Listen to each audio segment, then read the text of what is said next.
Alô, alô, quem está aí? Vamos para mais uma live. Vamos botar aqui o tópico de hoje, como de costume. Sexto episódio.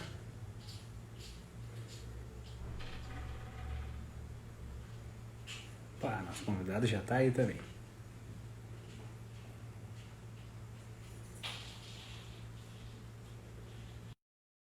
Convidado, a gente já pode iniciar.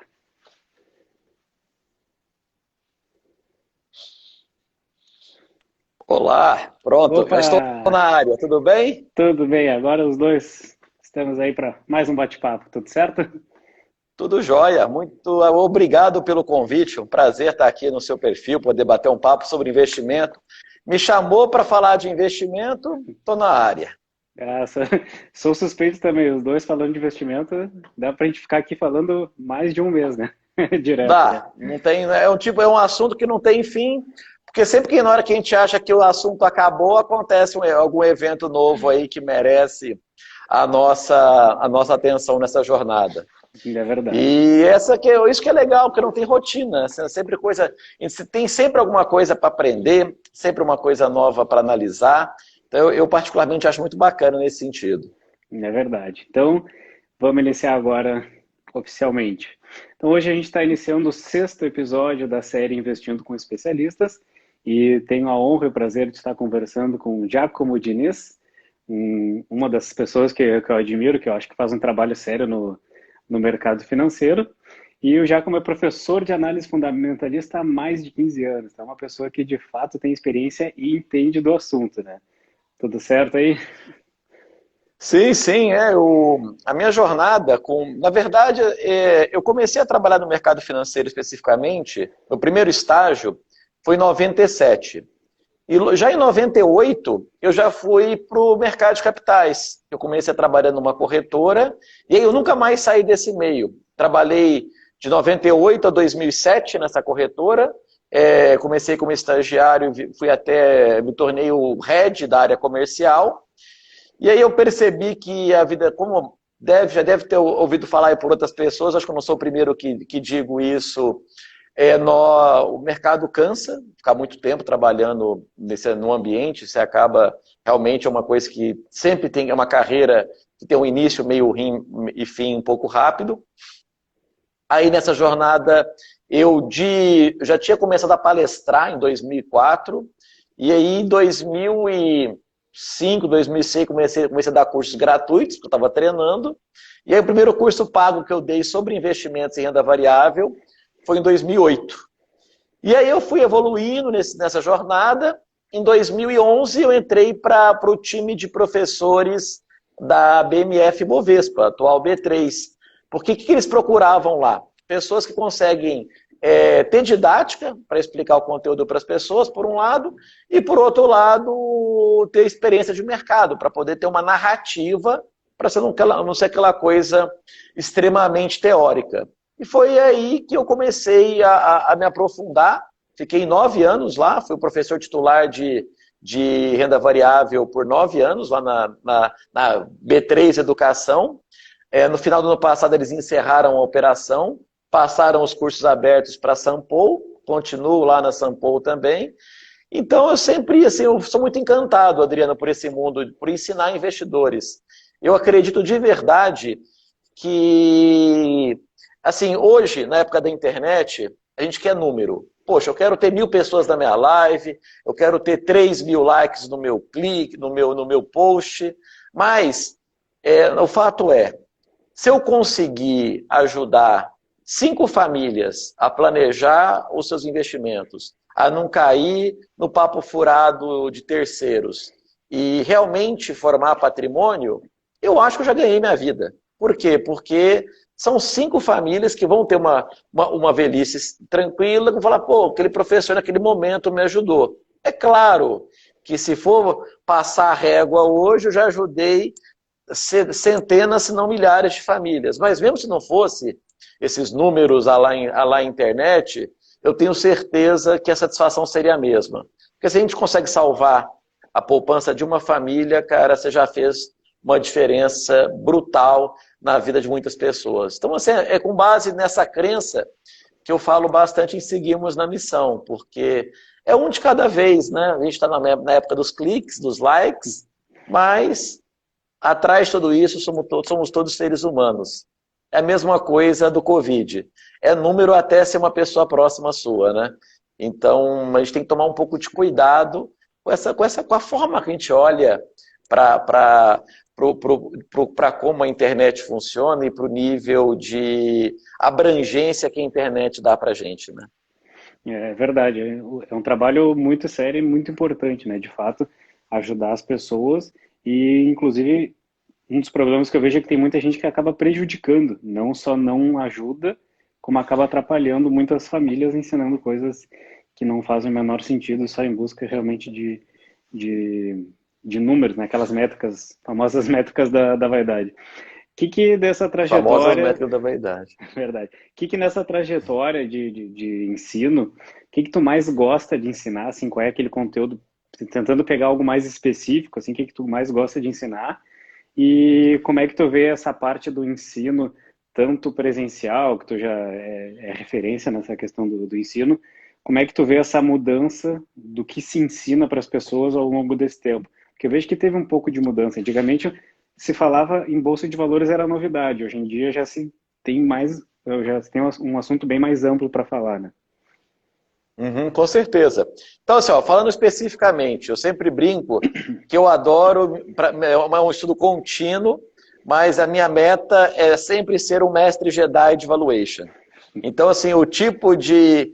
A meta boa, é? eu gosto tanto desse tema que rapidamente, assim, eu comecei, se você ter uma ideia, eu já conhecia a análise fundamentalista, mas a parte específica de valuation pelo desconto de fluxo de caixa ainda não dominava. Comecei a estudar esse troço em 2013.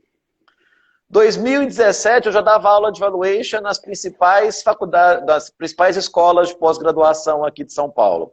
Aí eu estou falando das FIAs, estou falando do IBMEC, estou falando da FECAP, várias faculdades nesse sentido. Então, assim, eu fui muito rápido, eu fui reconhecido muito rápido como especialista na área. E aí eu sou apaixonado, eu estudo pra caramba, avalio empresa pra caramba, eu poderia dizer que dentro dos conteúdos relacionados com análise fundamentalista, a minha paixão e a minha vocação mesmo é valuation, avaliação de empresas. Só que a gente faz tanto de empresa de capital aberto, empresa de capital fechado, aí a gente foi abrindo o leque nesse sentido. E eu acho que a principal mudança, do ponto de vista de educação, que a gente está vivenciando aqui, primeiro, eu fiz um caminho inverso, né? O marketing digital te ensina a você primeiro vende, depois você produz. Eu não consigo fazer isso. Então eu montei toda a minha grade de cursos que eu tinha presencial, eu gravei. Gravei em vídeos de 5 a 7 minutos, montei toda essa estrutura para depois colocar para rodar. Então, eu tive um desafio meu, foi migrar para esse mundo gravado. Fiz isso mais ou menos uns 3 anos para cá. E agora o novo desafio é migrar para o Zoom, porque de uma hora para outra, todas as escolas fecharam, e aí, professor, você dá aula pelo Zoom? Claro, bora, vamos para cima. E eu agora estou aprendendo a dar aula pelo Zoom, já dei uns 5, 6 módulos aí, se for analisar entre as faculdades que eu dou aula. Até segunda ordem está tudo bem, está tudo funcionando bem, mas eu acredito, eu não passei por essa dificuldade, eu comprei uma daquelas mesas digitalizadoras, eu escrevo pra caramba, faço um fuá danado que tem a ver com o nosso know-how de fazer lives, né? Mas eu creio que deve ter alguns professores devem estar passando um perrengue nesse momento, que realmente tem mais dificuldade, porque você fala muito mais tempo sozinho. Tem professor que precisa da sala para se ancorar. Isso no Zoom é bem mais difícil. É uma interação diferente, né? Realmente. E como tu disse, Bem tem muita diferente, gente bem que diferente. vende o famoso vender nos tapume, vende enquanto o negócio está em construção e depois dá um jeito de produzir, às vezes não fica com uma qualidade tão boa e tu te preocupou com essa qualidade, está tudo pronto antes para depois ensinar o pessoal, né? Ô, Adriano, é coisa de tiozinho, cara. Não tem gente. Você começa a falar coisa aí pela internet, você não tem nada a perder, mas assim, à medida que você leva a sério aquilo que você faz, você acaba realmente se preocupando com a sua reputação, com aquilo que você constrói. Então, assim, eu fico muito feliz, por exemplo, estou vendo que tá tendo vários alunos, já entrou aí da galerinha que está aí, uns 3 são alunos meus, então o pessoal está satisfeito, o pessoal dá excelente feedback. Eu tenho poucos seguidores e mesmo assim, boca a boca. Meu, você quer aprender análise fundamentalista? Compra o curso do Giacomo, eu já consegui ganhar essa atração. Então, é um trabalho mesmo de excelência. Eu, da minha parte, a minha busca é e sempre foi pela mais absoluta excelência. Quando a própria B3 me encomendou, Giacomo, precisando que você faça um curso de valuation. Eu falo assim, eu não vou dar curso de valuation na Bolsa sem ser um mestre Jedi de valuation. Senão eu estou enganando alguém. Então, assim, sempre me preocupei muito com isso, Adriano, faz parte do meu perfil. Isso não quer dizer que eu estou certo, não. Acho que cada um. Mas é uma questão de conforto. Eu acho que tudo que você faz na vida tem que ser agradável, né? Tem que ser prazeroso. Sim, E eu o teu ficar método. vendido assim, pô, meu curso é da hora, meu, nem sei o que eu vou falar, eu não consigo, desculpa. É verdade, conheço gente que faz isso mesmo. Bom, então, assim, o pessoal que está assistindo, vai dizer, aperta o coraçãozinho, ajuda o nosso bate-papo a chegar para mais pessoas, aperta o aviãozinho ali, manda para uma ou duas pessoas que têm interesse em falar de investimentos, que a gente vai começar a falar agora de estratégias, de oportunidades, de visão econômica. Agora o papo vai ficar cada vez melhor. Análise fundamentalista e análise técnica. O que tu acha que tem de positivo e negativo em cada uma delas? E tu segue 100% a análise fundamentalista? Então, vamos lá. Esse negócio de 100% é uma coisa que você aprende com o tempo também, que até eu uso esse termo, que é o investidor raiz. Você não pode ter preconceito, você tem que ser agnóstico. Na sua estratégia de investimento, tem que envolver todas as ferramentas que o mercado disponibiliza. Então, por exemplo, hoje, nesse exato momento, eu uso quase zero de análise técnica. É porque eu não tenho tempo de ficar acompanhando o mercado. Eu trabalho muito na linha do valuation, do preço justo. Quanto está barato eu compro, quanto está caro eu vendo. Mas já fiz swing trade, já. Então, assim, é uma questão de momento de vida. Nesse momento, eu sou 100% fundamentalista, mas eu não tenho nenhuma espécie de preconceito de quem usa outro estudo. O importante é fazer direito e não se iludir. Acho que segue bastante nessa linha e nessa estratégia. E eu acredito o seguinte, que você pode também operar você pode trocar os dois chapéus. Eu posso fazer especulação e eu posso investir. O cuidado é que você não pode levar os dois a sério. Você tem que entender qual que é seu DNA. Se eu sou o DNA de investidor, eu brinco de especular. Se eu sou trader, eu brinco de investir. Quando você leva os dois muito a sério, aí você acaba por perder o foco. Isso não considero uma coisa muito sensata de se fazer. A grande questão de especular, de análise técnica, é que gasta tempo. Então, eu costumo dizer o seguinte, que investir dá para você criar um hobby. E é um hobby extremamente rentável. Agora, especular na bolsa não dá para ser hobby. Vai ser uma coisa que efetivamente você vai ter que gastar o seu tempo. Tem gente que fala de tempo de tela. Então, eu acredito o seguinte, se você opta por fazer algum tipo de especulação, de operar com timings menores, você tem que mesmo ter um cuidado extra de acompanhar o mercado e saber que acompanhar o mercado gasta energia, gasta tempo, que você poderia estar fazendo, por exemplo, ganhando mais dinheiro na sua profissão para poder aumentar os seus aportes, os seus investimentos. Então, assim, tradar é profissão. Investir pode ser um hobby e um hobby muito rentável. Então, um pouco nessa linha que eu creio. Bacana. Eu compartilho do teu pensamento de que a pessoa deve focar assim na profissão dela, claro, se ela não for do mercado financeiro, né? Mas no caso, foca na sua Sim. área, te aprimora cada vez mais, ganha mais conhecimento para conseguir render cada vez mais na tua área, tanto em habilidades quanto financeiramente, e isso vai potencializar tudo que tu tem a ganhar no mercado financeiro. E também a pessoa tem que ter um objetivo, tem que entender o que está fazendo, né? Se ela vai seguir uma Sim. análise fundamentalista, se ela vai seguir uma análise técnica, ela tem que entender o que ela está utilizando e como ela vai se beneficiar daquilo.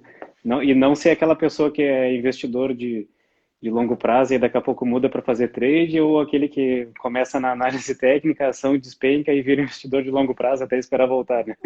Pois é, então, assim, acho que a gente poderia fazer a seguinte reflexão.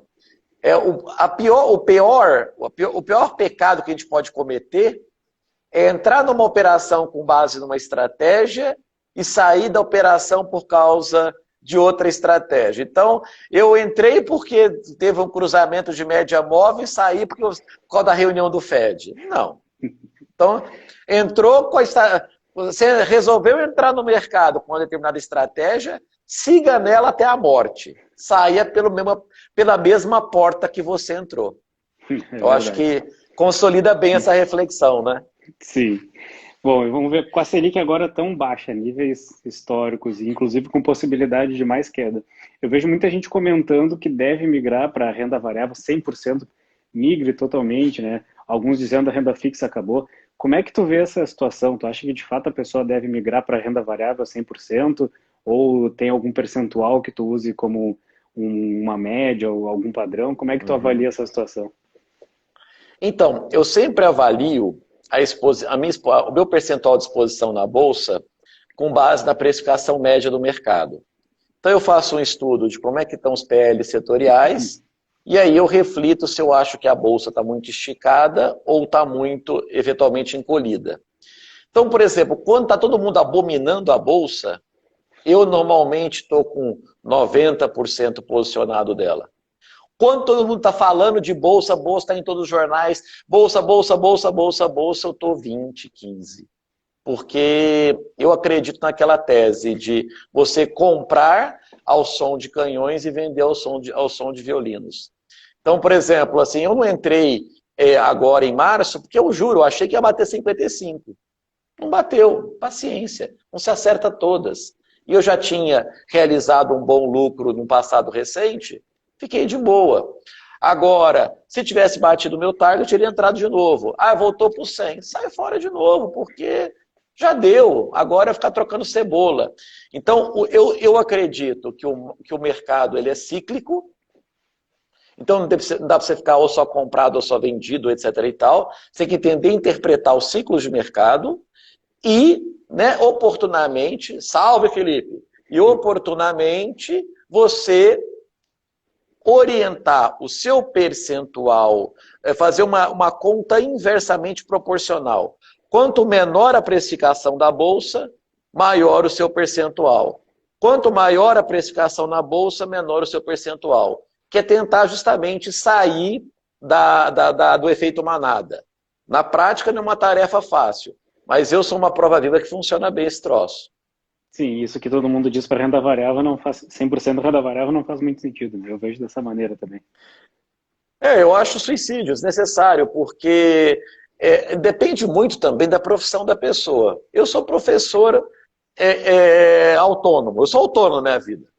Então, a minha renda já é variável. Eu tenho que ter muito cuidado para sobrepor rendas variáveis. Então, eu tenho renda variável, eu tenho minha poupança inteira variável, pô, aí a bolsa implode, eu paro de vender curso e o meu patrimônio está no mínimo possível.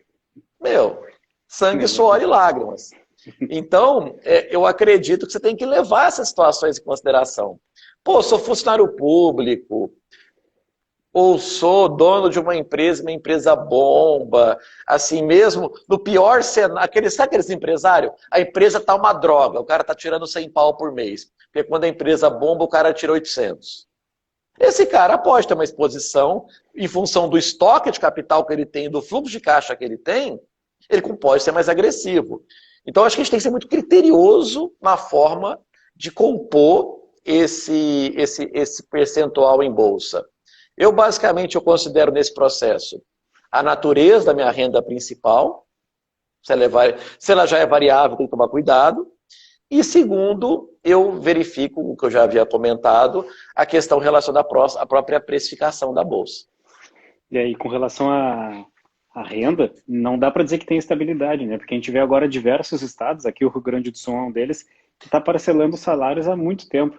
Então, a pessoa, Pois é, teoricamente, estaria com aquela renda garantida, e eu conheço pessoas, tem não clientes que está. tinham renda bem alta, mas como está parcelado, e ganhava e gastava tudo que tinha. E aí acabou se atrapalhando bastante em função de parcelamento, né? Não deve estar fácil a vida dessa pessoa. Verdade. Eu creio que porque é muito difícil ter uma ruptura dessa, né? Eu tive vários colegas também que, ó, enquanto durar a quarentena, você vai ganhar metade. Você imagina um cara que ganha 15 pau. Pô, se ele for muito Jedi, ele gasta 12. Agora passa de 15 para 7,5, com o risco de perder emprego ainda. Imagina que perrengue. Eu espero mesmo que essa coisa se resolva, apesar de eu ainda não estar conseguindo enxergar um horizonte muito claro para isso.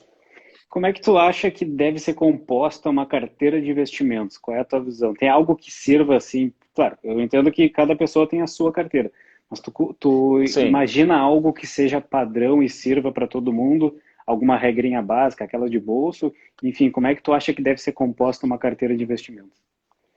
Mas quando você fala de carteira de investimento de você tá a posição inteira do investidor, ou você está falando só de uma carteira de ações? Como um todo. Como é que tu acha que deve ser composta Como um como um todo? todo. É. E aí depois a gente vai para Então, essa assim, ó, parte de ações. não, perfeito. Então, assim, nesse atual momento, sabemos que a renda fixa não está entregando nada. Então, é uma questão de você equilibrar aquelas três reservas que todo mundo fala. Tem que ter uma reserva de emergência, a reserva de emergência vai ficar no Tesouro Selic ganhando zero. Ponto. Porque a proposta da reserva de emergência é o famoso quebre aqui. Em caso de emergência, quebre aqui. Não dá para você ter vol em reserva de emergência. Ai, põe as suas reservas de emergência no fundo imobiliário. Tá louco, não faça isso. Tesouro Selic. Reserva de oportunidade. Aí, você vai querer assumir risco pré? Não sei. Então, atualmente, eu também mantenho a reserva de oportunidade, também mantenho no Tesouro Selic. E aí, eu calibro com a minha participação de renda variável, de acordo com aquilo que eu comentei anteriormente. Mas, basicamente, assim, você vai pôr fundo mercado, fundo pré, sabe, para ganhar zero rosca a mais, eu acho que não vale essa dor de cabeça. Eu prefiro você manter o colchãozão de liquidez aqui e ir calibrando a sua posição em renda variável de acordo com aquilo que a gente já comentou. Eu acho que é uma boa estratégia Sim. atualmente. Antes dá para diversificar, fundo multimercado, LCI, LCA, tinha um monte de diversificação. Hoje, compensa? Tenho dúvidas. Pode ser que eu mude de opinião em breve, mas por hora eu ainda tenho dúvidas. Eu concordo também, às vezes para ganhar um pouquinho a mais não compensa todo o risco, porque é um pouquinho que de fato não traz diferença significativa no montante financeiro. Tem, tem mais um detalhe que a gente esquece, Adriano, é que o risco de crédito ele é assimétrico. Então, o que significa isso? Eu sei o quanto que eu vou ganhar, exatamente, mas eu posso perder tudo. Então, você compra um fundo de crédito privado. Você sabe o que está lá dentro? Quantas empresas não estão no bico do corvo nesse momento por conta da pandemia? Então, eu estou só ilustrando o que você comentou. Às vezes você põe num fundo para ganhar 2% a mais, só que aí acontece um default na carteira e você passa a rodar a 10% do CDI, famoso 0 a 0. E aí, como é que faz? Essa grana você não recupera nunca mais. Sim, para recuperar depois Só se você mudar de classe de ativo, né? é Então é verdade. Então, complicado mesmo, eu creio. quanto tempo vai ficar para recuperar? Pode demorar bastante mesmo, de fato, né? E como é que tu faz É, com ou... relação à reserva de oportunidade? Tu faz um aporte todo mês na tua carteira de investimentos, separa um percentual desse aporte para reserva de oportunidade, ou tu avalia de acordo com como está o mercado, se ele está mais esticado de acordo com a tua análise, tu bota mais na reserva, agora se ele está mais subvalorizado, aí tu aplica mais? Como é que faz? Como é que tu avalia isso? Então, isso é uma excelente pergunta, Adriano. E, infelizmente, esse aspecto específico cai muito naquele do que faço o que eu digo e não olho o que eu faço. Ouviu falar nesse termo? Então, para quem está vindo para a Bolsa agora, é importante aportar sempre alguma coisa para poder se habituar com a questão da volatilidade. Então, assim, por exemplo, eu não tenho patrimônio. Então, você vai aportar ou tudo, ou você vai aportar um percentual do tudo, de acordo com a sua calibragem que você acha que renda variável merece naquele momento. Depois que você já tem uma carteira, que você já construiu um patrimônio, o que vai acontecer? Tem gente que põe só ações em dividendo e nunca vende e reinveste dividendo. Bacana, uma boa estratégia. Agora, eu já fiz conta para chuchu e eu sei que se você vende no topo e recompra no fundo, você vende quando todo mundo está falando de bolsa e recompra quando está em circuit break, no longo prazo dá um retorno muito melhor.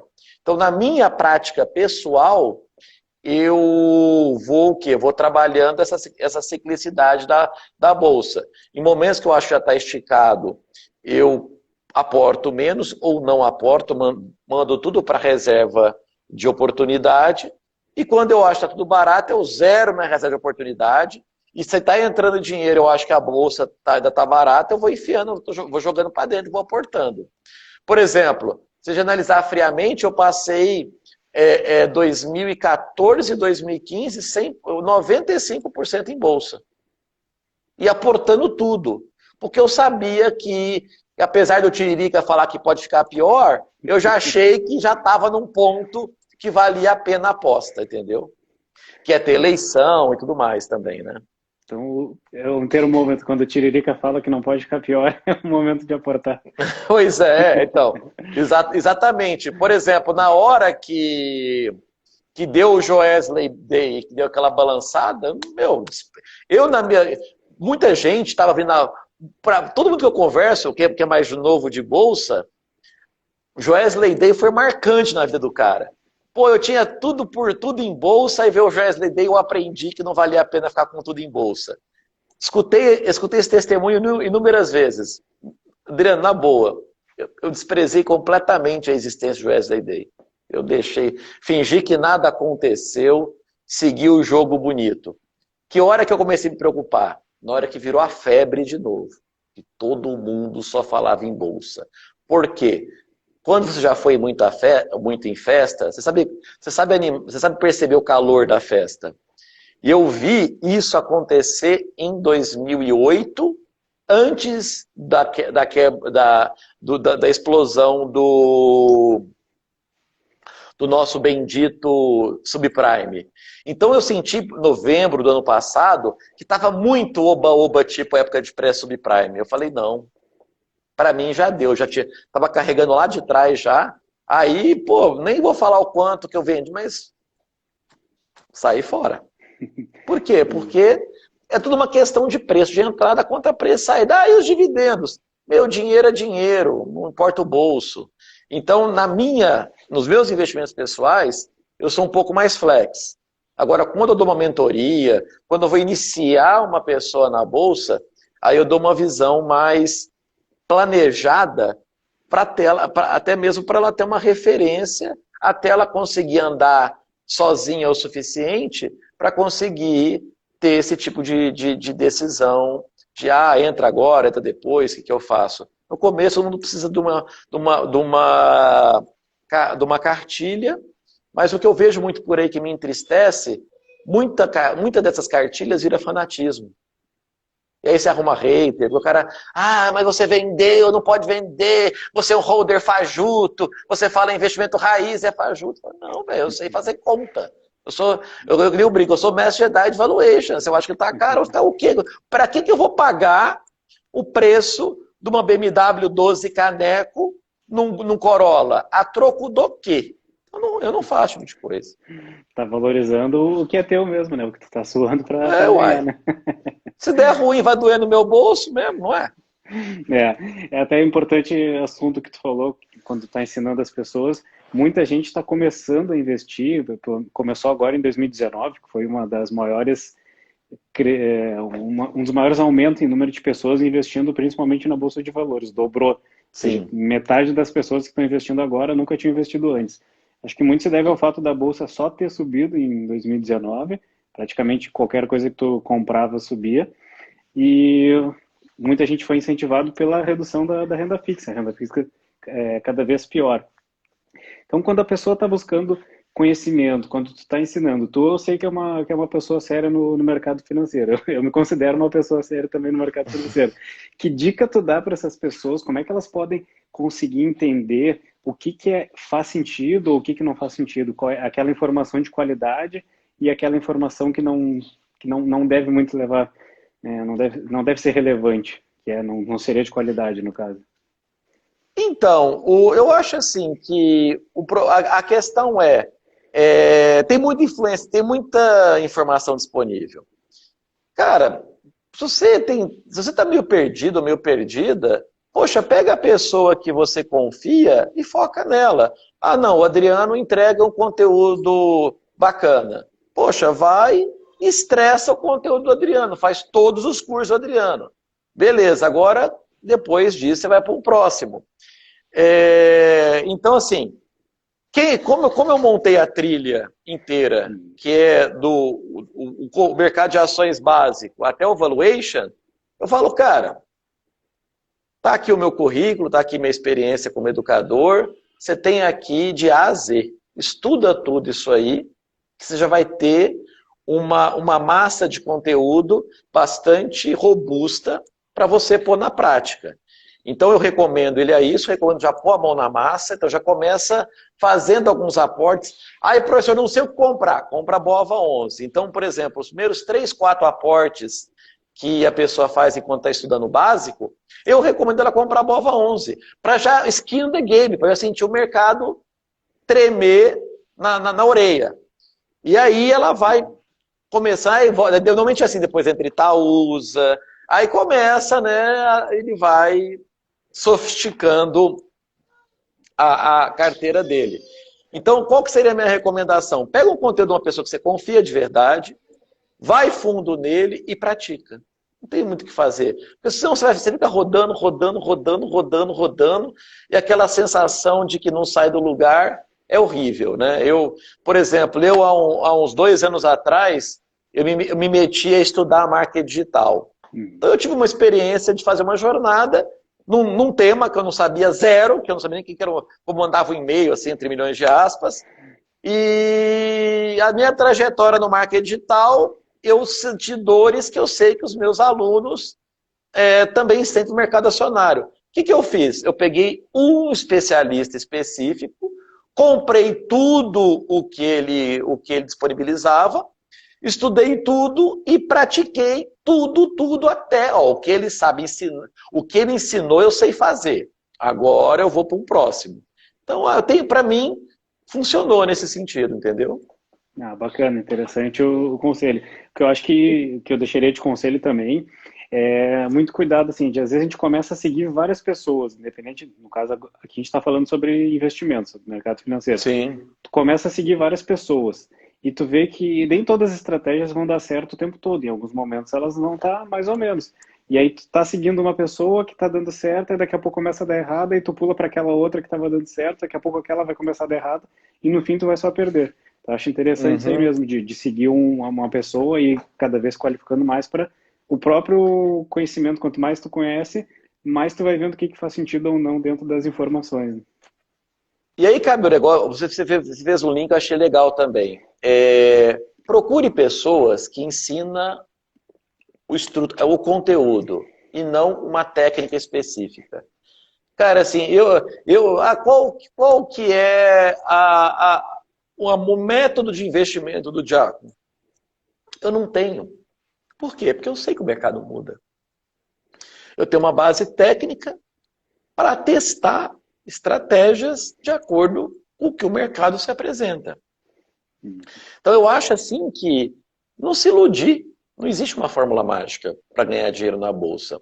É uma questão verdadeira de você conhecer como é que o mercado funciona, como é que as empresas operam e investir naquelas que você tem afinidade e que você tenha prazer em estudar, porque você sabe que o comportamento dela muda e você tem que se manter atualizado para mudar também. Então, o que eu digo?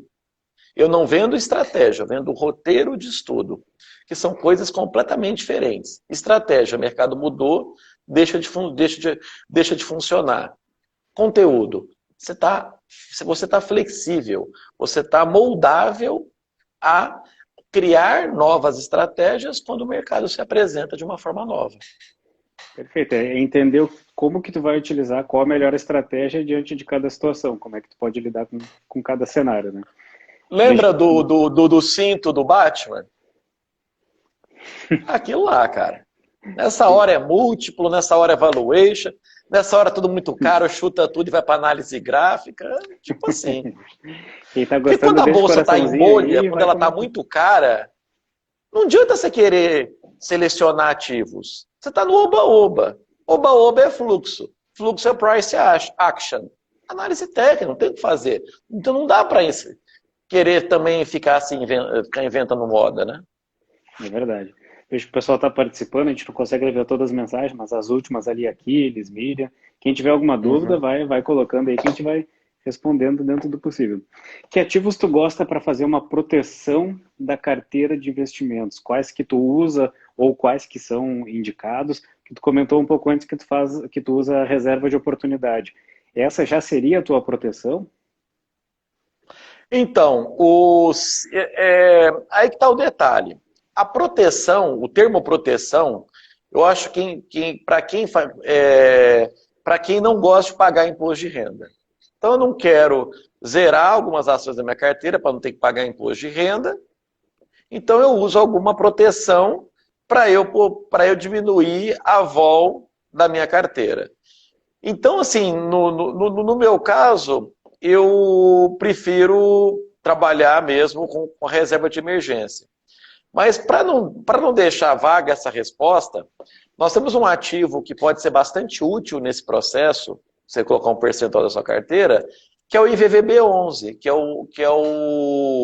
o ETF do SP500, que querendo ou não é indexado ao dólar. Então ele acaba tendo uma correlação inversa com a nossa bolsa. Às vezes o SP500 está caindo junto com o Ibovespa, só que o dólar está subindo mais que o SP500. Aí no final do dia você olha o Ibovespa caindo, o BOVA11 caindo e o IVVB11 subindo. Então ele acaba sendo um ativo que dá essa possibilidade de você proteger em momentos de crise. Se você acha mesmo que a coisa vai desandar, que o dólar vai explodir e você não quer ficar zerado no mercado, um ativo que pode ser útil nesse sentido é o próprio IVVB11, o ETF da SP500 listado na Bolsa Brasileira em reais. É, bacana, concordo. Acho que é importante ter essa diversificação da carteira e realmente é das estratégias, né? Até o pessoal está perguntando de opções.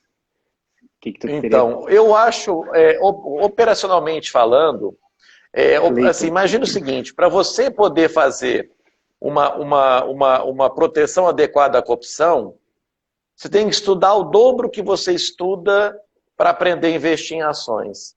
Então, eu particularmente, para o investidor, assim, eu me tornei especialista em opções porque o mercado demandou isso de mim, principalmente por conta de aula. Não, professor, dá aula muito bom, você manja opções? Manja e fui em cima. Mas eu acho um troço muito difícil de operacionalizar. E tem muitos mitos também com relação ao mundo de opções.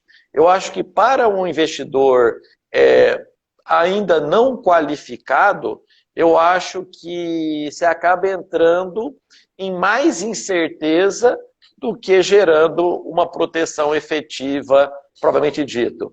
Por exemplo, quando começaram a falar de put, depois de março, o prêmio das puts, se você colocasse dentro de uma Black Shows, já estava obsceno.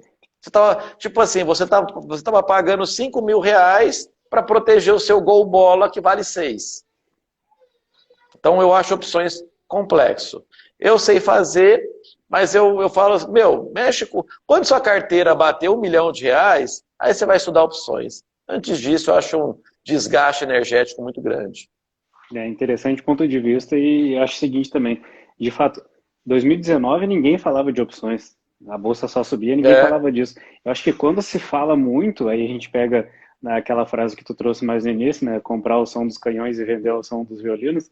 Eu acho que agora depois que caiu, depois que desabou, todo mundo começou a falar de opções. Eu via diversos profissionais vendendo cursos agora, aprenda opções, mas eu acho que tu tem que aproveitar esses momentos para entender e te qualificar naquele assunto se tu achar pertinente, no caso, e para quando chegar o momento tu saber utilizar. Mas agora utilizar depois que o momento já passou fica mais difícil. Ou então tu não vai conseguir ter todos os benefícios que aquela estratégia disponibiliza. o, e aí tem a ver com a natureza do mercado. Por exemplo, chegou lá novembro do 19, tá um oba-oba danado. Se fosse um mercado com liquidez de série longa, poxa, eu ia vender, eu ia comprar put para vencimento em 12 meses. Pô, legal pra caramba. Agora, pelo menos quando eu consultei o book, só tenho a liquidez se concentra nos vencimentos mais curtos. Você fazer seguro que vence todo mês é um saco. Então tem mais essa questão. Para mim, o seguro tem que ser uma coisa mais longa. E falta liquidez nos vencimentos mais longos. É uma outra coisa que complica um pouco mais fazer hedge com opções. Como é que tu faz para analisar uma ação, para analisar aquele investimento? Aí aproveito para perguntar, a tua carteira de renda variável, ela é 100% em ações? Tem algum outro ativo? Como é que funciona? Então, que regrinha tu usa? Que métodos tu gosta de usar? Então, assim, para gente, vou falar a grosso modo, tá? Se fosse para eu fazer uma retrospectiva da visão histórica da minha carteira, eu poderia afirmar que eu trabalho mais ou menos 70% com ativos cujo fator de renda é importante. Então, são ativos que têm um payout superior a 50%. E aí que cabe um detalhe importante, Adriano. Na minha carteira de renda variável, falando em ativos de renda, apesar de... Eu até gravei um vídeo hoje no Instagram explicando esse negócio de renda variável, mas de qualquer forma, vamos pôr num pacote só. Eu assumo como pagadores de dividendos empresas, fundos imobiliários e também em épocas passadas eu incluía também o Tesouro IPCA longo, aquele 2050 com cupom semestral, porque tem cara de ser uma ação também. Então, eu ficava 60 a 70% com esses ativos onde eu controlo muito a questão do yield, e 30% eu ia para as drogas pesadas, que eram empresas que eu percebia que tinha potencial de turnaround. Então, como eu gosto de trabalhar com turnaround, para equilibrar o risco da minha carteira, eu mantinha uma boa parte dela. Então, se a gente pensar assim, eu tento manter de 7 a 10 ativos de setores diversificados. Então, vamos imaginar em 7. Eu teria 5 setores que geram, ou classes de ativos que geram renda, e 2 que eu iria buscar aí um turnaround.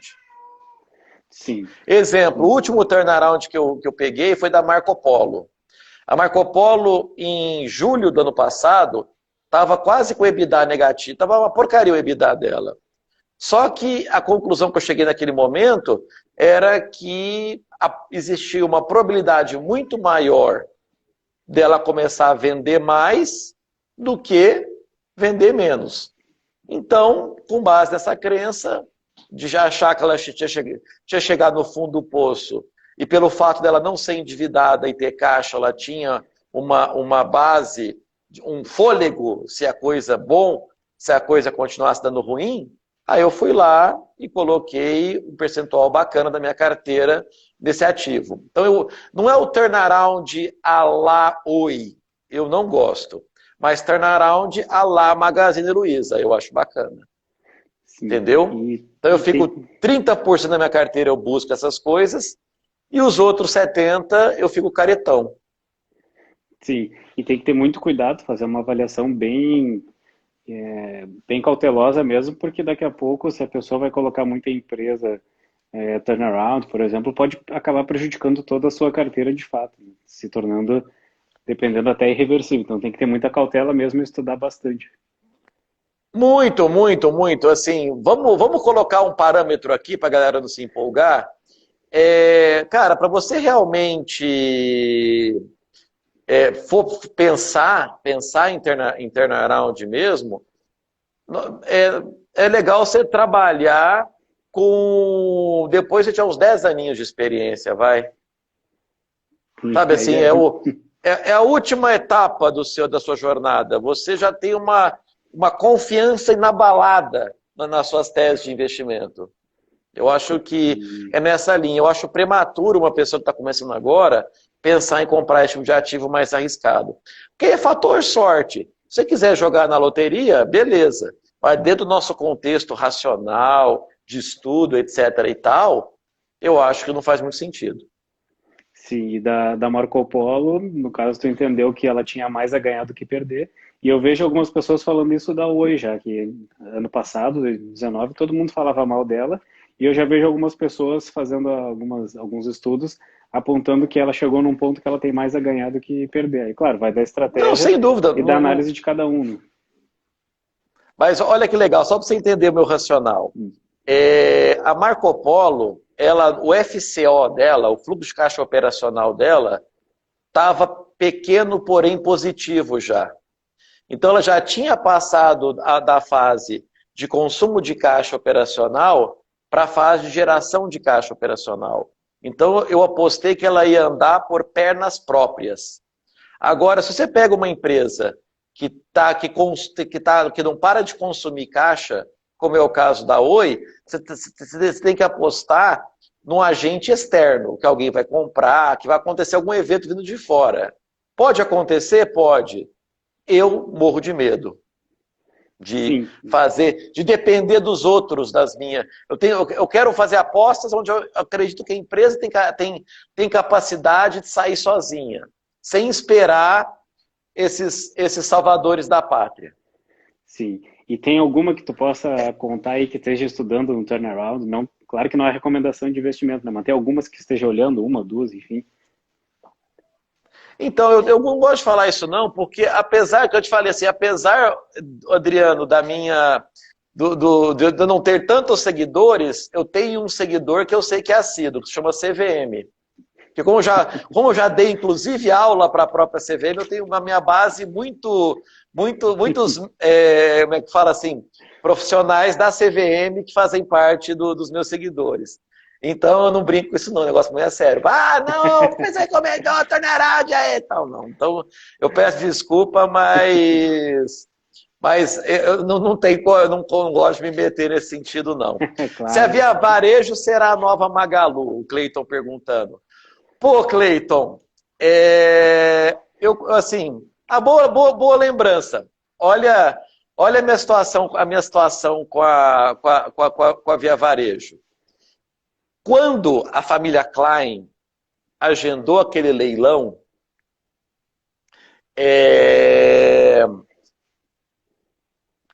e ela foi bem sucedida nesse leilão, ela retomou o controle, ou seja, o controle da empresa.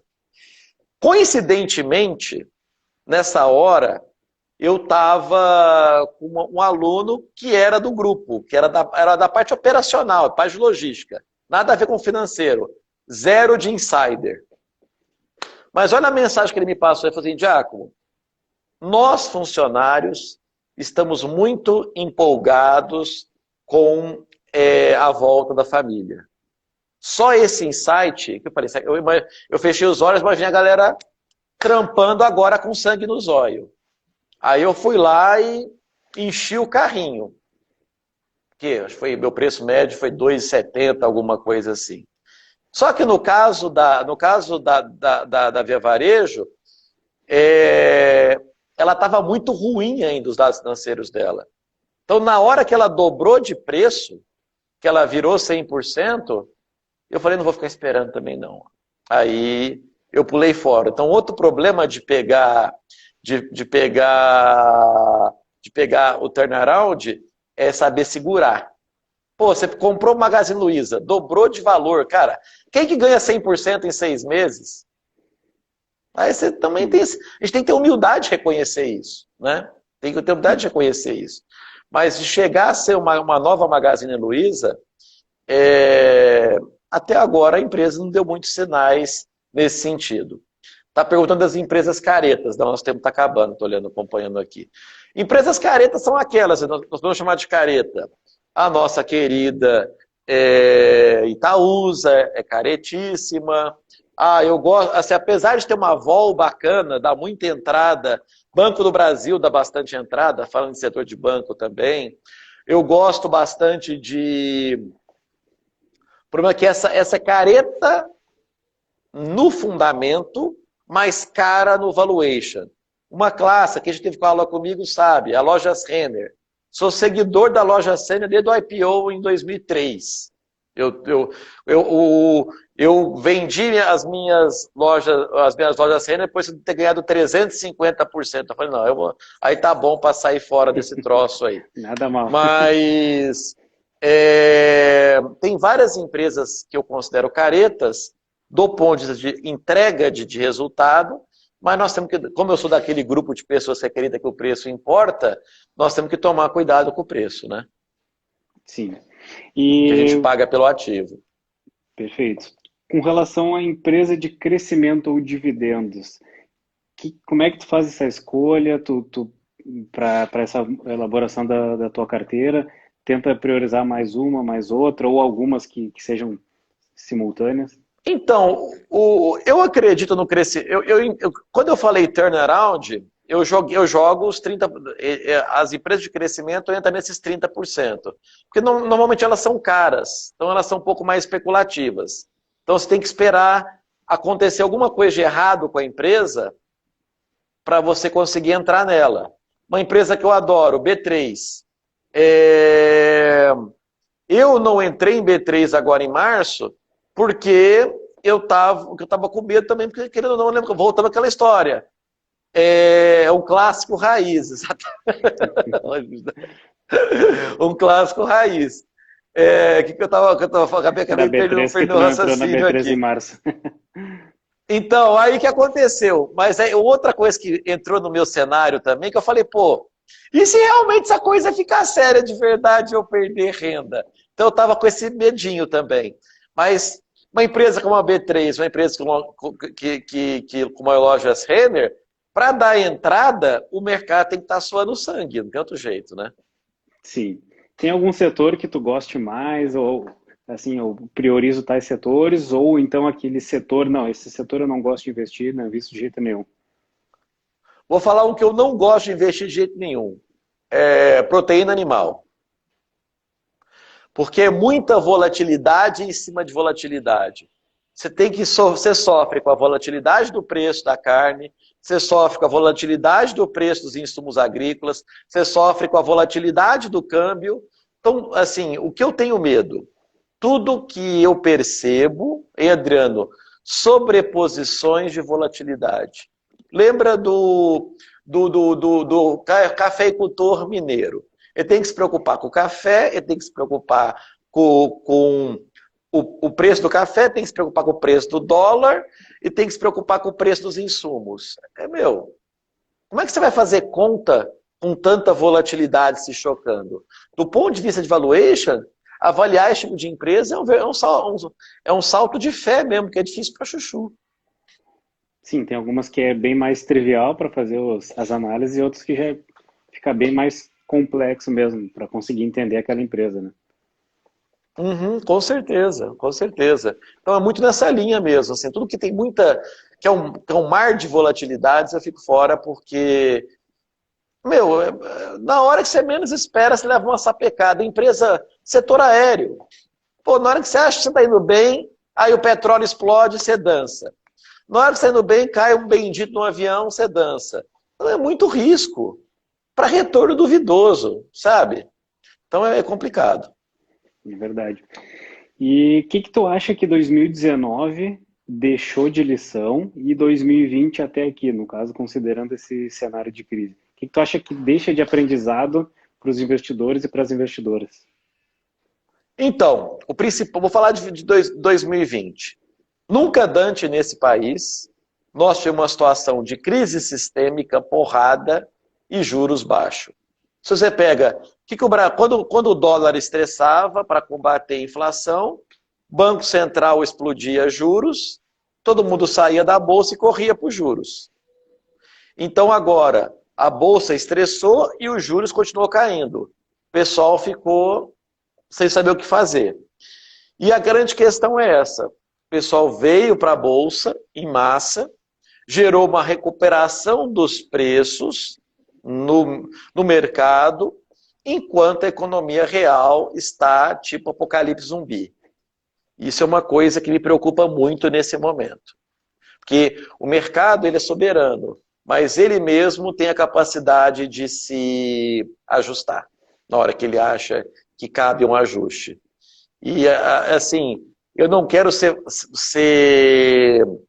rotulado de pessimista, mas na hora que a gente olha os dados de expansão do nível da doença, expectativas para a queda do PIB e outras variáveis, temos que ter um pouco de cautela com relação aos atuais preços da Bolsa em 2020, nesse momento em que falamos. Esse é meu aprendizado. Juros baixos com economia real recessiva pode ser um problema para a Bolsa. Sim, de fato mudou muito. Em 2019 todo mundo previa a Bolsa 150, 200 mil pontos, e agora já mudou completamente o cenário e as avaliações, principalmente pegando março e abril há pouco tempo. Tem alguma sugestão de livro que tu goste, que possa recomendar para o pessoal? Alguma leitura interessante? Quando a gente estava falando de longo prazo, que é o foco da nossa prosa aqui, eu creio que você tem que ter conhecimento mínimo de contabilidade e avaliação financeira para poder justamente tomar suas decisões de investimento. Então, eu acho que todo mundo tem que estudar um pouco de contabilidade. Essa aqui não é a versão mais atualizada, mas é o livro do Flávio Málaga, que se chama Análise de Demonstrativos Financeiros e da Performance Empresarial. Todo mundo, eu não conheço o Málaga, nunca cruzei com ele lá no Sampo, mas eu acho que todo mundo que investe na Bolsa com viés de longo prazo tinha que ter esse livro na prateleira. Não só lê-lo, mas marcar tu segura um pouquinho tal. Na tela que o pessoal gosta de tirar print para depois ir atrás do livro. Tiro aí. Aqui, ó. Boa. Tá visível aí, galerinha? Todo mundo viu? Esse cara aqui, ó. Fica a dica de leitura. Depois começamos a passar um direct aí que eu passo o link também. Boa, boa. Então a gente está chegando na nossa reta final do nosso bate-papo. Tá bom, mas essa uma hora tá passando voando, né? Quando o papo é bom. Já fico aqui Passa rápido, né? 2 minutos aqui, o Insta já tá avisando. Então eu já convido a todo mundo que está assistindo a live, segue o professor Giacomo Diniz no Insta, segue aqui o meu perfil também, @Severo Adriano. Já assisti também aos outros episódios dessa série, estou trazendo diversos convidados e convidadas, especialistas na área de investimentos, para um bate-papo. Então fica essa sugestão. Pedir para tu fazer as tuas considerações finais. Gosto do YouTube, sim. Beleza, só tenho a agradecer. Para a gente encerrar o nosso bate-papo. 1 minuto e 20, só para avisar. 1 minuto e 20. Então, gente, só agradecer, Adriano, muito obrigado por me colocar no seu hall de especialistas. É uma honra estar aqui. Vamos estudar, galera, independente para onde o mercado vai, estudar sempre é bom. E olha os vídeos, eu tenho 2 playlists no IGTV, tem bastante conceito básico para quem está começando agora na Bolsa. Então, me siga no Insta e também não deixe de olhar o meu perfil do IGTV e também se inscrever no meu canal, que é Giacomo Diniz Prof, que toda quinta-feira agora vai ter uma live, a gente vai falar um pouquinho sobre eleições americanas. A gente tenta manter um conteúdo aí bacana aí para vocês. Bem bacana. O cara é fera mesmo, hein? Por isso que está aqui como convidado. Então, obrigado a todo mundo que participou. Obrigado, Giacomo Diniz, por ter aceitado esse convite. Muito obrigado, gente. Do bate-papo. Deixo uma boa noite para todo mundo. Lavem bastante as mãos e passem bastante álcool gel. Se cuidem aí. Tudo de bom para vocês. Um grande abraço. Tchau, Tchau, tchau. tchau.